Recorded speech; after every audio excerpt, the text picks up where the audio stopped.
Tout cela provient de la décharge. Nous l'achetons par pièces et nous recréons la poupée. Tout cela en fait partie.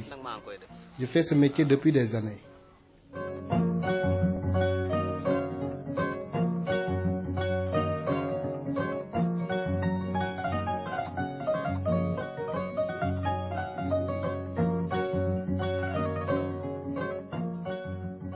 À quelques 20 km de Dakar, dans la zone de Malika, entre les villages de récupérateurs Bawol et Guigui, se trouve la décharge de Mbebes. C'est une décharge non contrôlée qui reçoit toutes les ordures de Dakar et de ses environs. L'Institut africain de gestion urbaine, à travers son projet Dakar Ville ciblée, s'est intéressé également à l'impact d'une telle décharge sur les récupérateurs et les populations riveraines. Le premier volet qui est naturel, on parle de déchets, on parle de décharge, il faut caractériser la décharge.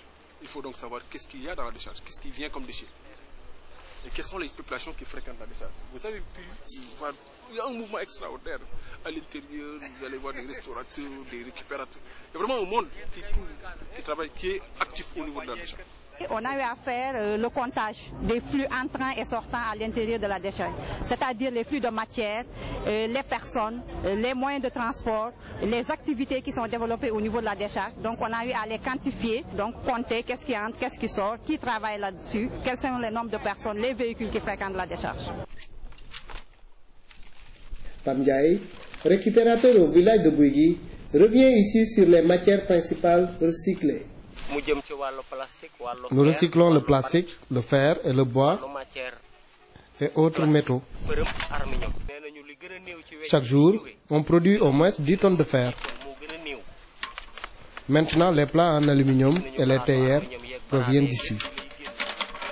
Tout le monde sait que les pointes et le fer rond sont fabriqués ici aussi. À Mbebes, tout est récupéré. Même le terreau est extrait des tas d'ordures pour servir de fertilisant. C'est vraiment très dur comme travail. Vous voyez que mon pantalon a failli prendre feu. C'est dur ça. Et pourtant, on ne gagne pas beaucoup avec ça. Ça marche un peu, mais pas beaucoup. Ce sont les jardiniers surtout qui viennent l'acheter ici.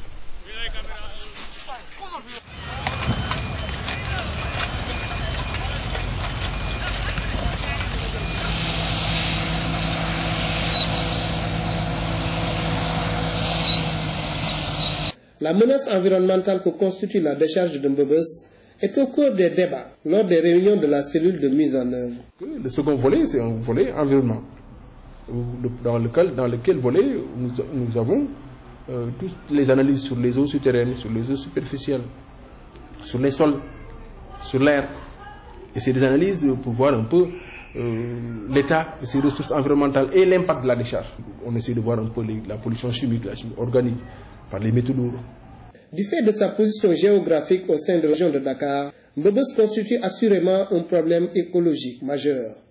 Dr Cissé nous livre ici les objectifs du projet Dakar Ville ciblée. Et elle opère depuis presque 68, depuis presque 40 ans. Et c'est l'une des seules décharges de la région de Dakar. Elle polarise donc au bas mot presque 25% de la population sénégalaise. Donc nous, notre objectif, c'était davantage de voir, d'étudier les interactions et interrelations, les incidences de cette décharge-là, du fait qu'elle constitue une pression au niveau environnemental, par sa nature, par la façon dont elle opère, sur un quartier pilote qui est Djamalaï. Alors, nous avons pu voir en ce qui concerne toutes les eaux qui sont utilisées pour l'eau de boisson. Nous avons vu que parmi ces eaux, 44% des puits qui sont utilisés pour boire ont un niveau d'acidité qui est assez élevé. Parce que en saison sèche, donc on a vu que la qualité des eaux était relativement moindre, parce que normalement dans l'eau qu'on boit, il ne devrait pas y avoir beaucoup de bactéries, mais on s'est aperçu que dans toutes les sortes d'eau, que ce soit eau de surface ou bien eau profonde, donc toujours il y a une quantité et la flore totale est assez élevée. Donc c'est une eau qu'on peut dire impropre déjà à la consommation. On puise l'eau de puits, surtout le puits qui se trouve dans le champ là-bas. C'est ce qu'on buvait. Il y en a un autre de son côté. L'eau, on ne fait que l'acheter. Il y a des puits ici. On achète l'eau de puits. L'activité de maraîchage subit également les effets de la décharge. Les champs à l'est du mien sont ravagés par la décharge. C'est vrai que la décharge y est pour quelque chose. Mais ils ont été négligés aussi. Les gens auraient dû mettre des brise-vents.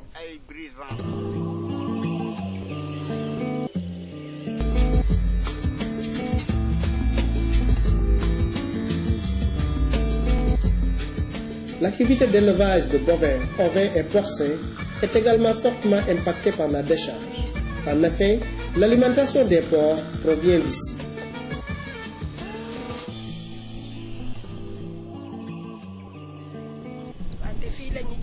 On récupère les aliments de la décharge. Une fois à la maison, on le garde dans des barils. Puis on donne à manger aux porcs. Il est clair que les conditions d'hygiène de cet élevage sont à revoir. Lorsque vous prenez en compte les normes d'élevage, les normes d'ambiance, les normes de bâtiment, donc il va de soi que l'élevage n'est pas pratiqué selon les normes réglementaires. Préoccupation majeure du projet, la santé des populations locales a fait l'objet de sérieuses recherches médicales. Nous sommes allés auprès de ces populations pour leur demander quels sont les problèmes de santé dont ils se plaignent d'habitude sur la décharge. Mais nous ne sommes pas arrêtés à ça. Nous avons mis en place une équipe de médecins et une équipe de biologistes. Nous les avons examinés. Nous avons pris un échantillon représentatif. Nous avons examiné les adultes, les femmes, les enfants, les récupérateurs et ceux qui vivent dans les villages.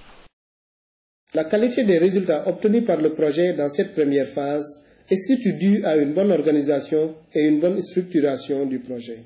Comme des instances du projet, parce que la cellule de mise en œuvre est composée davantage par ces chercheurs-là, 18 institutions, acteurs, mais il y a aussi ce qu'on appelle le cadre local de concertation sur le terrain. Et le cadre local de concertation regroupe toutes les associations et tous les groupements de Djamalaï et de Malika. Donc actuellement, le cadre compte 44 membres. Nous les transmettons les résultats du projet, les activités du projet, et nous tenons toujours en compte leur avis dans le déroulement. L'implication des communautés à toutes les instances du projet est certainement à l'origine de la réussite observée. Ce qui fait la particularité de ce projet, c'est qu'il a abordé la démarche participative, qui fait que les communautés ont été impliquées depuis la phase d'élaboration. M. Madiallo est l'un des traits d'union entre le projet et les récupérateurs. On a même eu une rencontre tout récemment avec le secrétaire exécutif et il y a eu un forum qu'on a prévu pour organiser ça avec les récupérateurs. L'association a prévu d'organiser un forum pour pouvoir montrer à tous ses partenaires ses problèmes, ses difficultés, les résultats obtenus et les perspectives d'avenir du projet. Les autorités administratives locales, en la personne du maire de Malika, sont satisfaites des résultats du projet de l'IAGU. L'étude des analyses d'impact de la décharge sur la nappe a précipité l'action de l'IAGU qui, en attendant que l'eau arrive dans les ménages, de mettre sur place des bornes fontaines pour parer au plus pressé.